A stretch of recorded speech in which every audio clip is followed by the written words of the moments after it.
Olá, muito boa tarde. O que o dia dedicado à consciência negra significa para você? Esta data foi escolhida para homenagear o líder negro Zumbi dos Palmares. Julga-se que em 20 de novembro de 1695, o líder do povo afrodescendente foi morto. Esta data, o Dia da Consciência Negra no Brasil, é celebrado desde 10 de 11 de 2011, data em que a lei foi constituída. Para cerca de 1.000 cidades em todo o país e nos estados de Alagoas, Amazonas, Amapá, Mato Grosso, Rio de Janeiro, esta data se tornou feriado através de decretos estaduais. Eu sou o pastor Humberto Lacerda, da Primeira Igreja Batista em Rosa da Penha, e esta é mais uma palavra de tua igreja.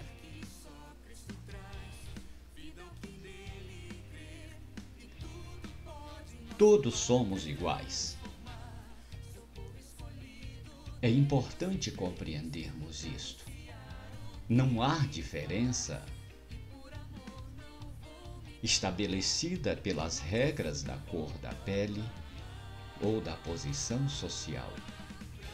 Segundo a Organização das Nações Unidas para a Educação, Ciência e Cultura, declara: todos os seres humanos pertencem à mesma espécie e descendem de uma origem comum. Nascem iguais em dignidade e direitos, e todos fazem parte integrante da humanidade. Declaração esta feita sobre a raça humana e preconceito racial em 1978.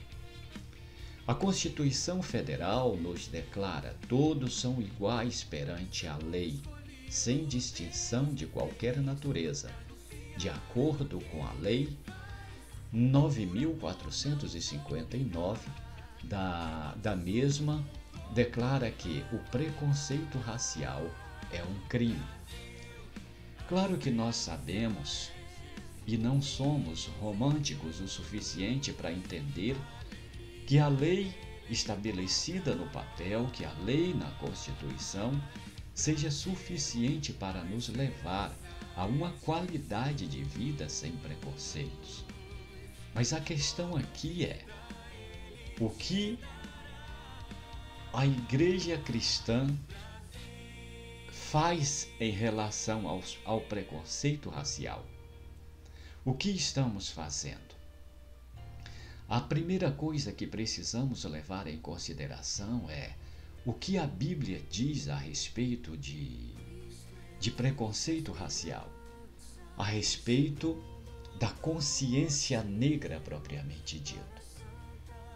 Amados, é importante que saibamos que a palavra de Deus está repleta de alusões diretas e indiretas, falando que todos nós somos iguais, que não há diferença. Em Gênesis capítulo 3, verso 20, nós encontramos que Deus criou homem e mulher, e que destes dois toda a raça humana descende. Ou seja, como diz a declaração da Organização das Nações Unidas para a Educação, todos partimos de uma mesma origem. A raça é uma construção social, é importante entendermos isso. Isto é, o conceito de raça não é um conceito bíblico, mas um conceito construído.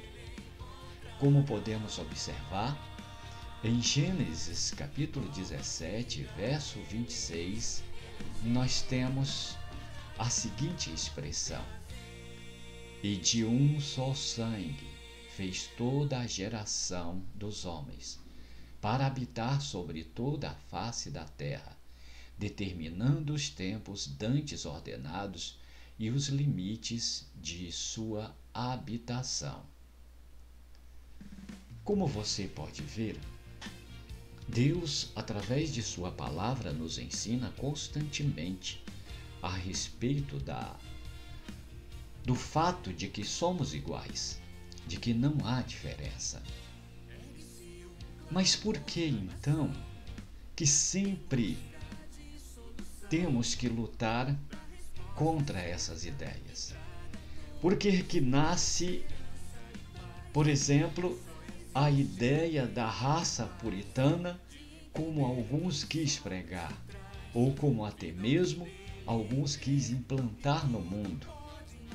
Como podemos observar muitas vezes que pessoas são maltratadas, são discriminadas por causa da cor da sua pele. Martin Luther King, certa feita, especificamente em 1963, ele disse: a dignidade de um ser humano não está na cor da pele, mas em seu caráter. Afirmou em seu discurso Eu Tenho um Sonho, que inclusive é considerado até hoje um dos maiores e melhor elaborado discursos da história humana. Por que temos que lutar contra isso? Porque precisamos muitas vezes batalhar a respeito disso. A você, cristão, eu quero dizer para você que não é cabível o preconceito. Deus nos ama de igual modo. Não é a cor da pele que define a nossa relação com Deus. E como disse Martin Luther King, não é a cor da pele que define o nosso caráter. Portanto, é importante que você compreenda que é necessário viver como cristãos. A Igreja de Jesus Cristo não pode ter preconceitos raciais ou preconceito de qualquer forma. Ela precisa trabalhar contra isso. Precisamos lutar contra isso. Precisamos amar os nossos irmãos. Precisamos caminhar juntos e olhar todos de igual modo. Deus ama você. Ele ama o negro, o amarelo, ele ama o indígena, ele ama a mim, que sou pardo. Deus ama a todos. Jesus, ele veio ao mundo morrer em uma cruz, não exclusivamente por uma raça. Ele veio morrer na cruz em favor da humanidade, para que todo aquele que nele crê não pereça, mas tenha a vida eterna. É importante que compreendamos que também nada vai mudar o interior ou o entendimento de uma pessoa se ela não quiser ser mudada. Quero dizer para você que a escola não muda você. A escola não traz a mudança necessária que os nossos corações precisam. A família não faz isso. A igreja não pode fazer essa transformação. Somente Cristo pode mudar a nossa natureza. Somente Jesus Cristo pode nos fazer olhar para as pessoas como iguais a nós. Somente Jesus Cristo pode nos levar a amar o nosso próximo como nos amamos a nós mesmos. Por isso, Jesus Cristo é a única esperança da humanidade. A única esperança. Martin Luther King viveu na década de 1970.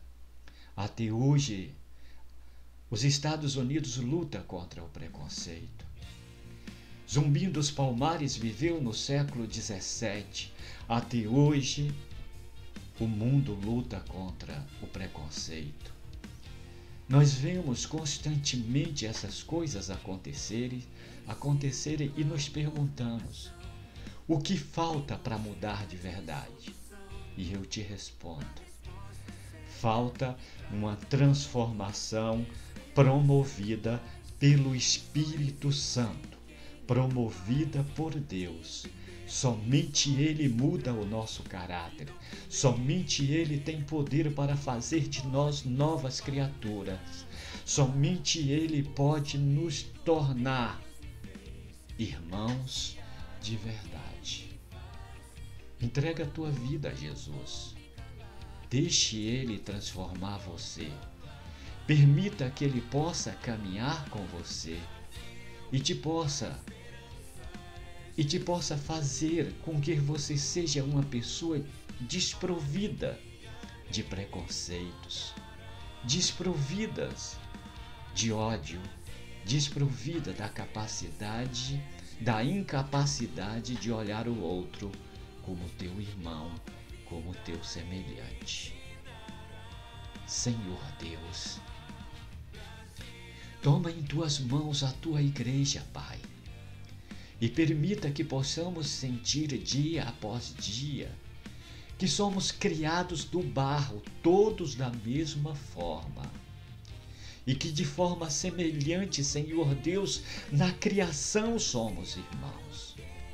Deus, que a tua igreja não olhe para a cor da pele jamais, não olhe para classes sociais, que a tua igreja, Deus, possa olhar todos de igual modo, amar todos de igual modo e servir a todos de igual modo. Nós te pedimos, em nome de Jesus. Amém.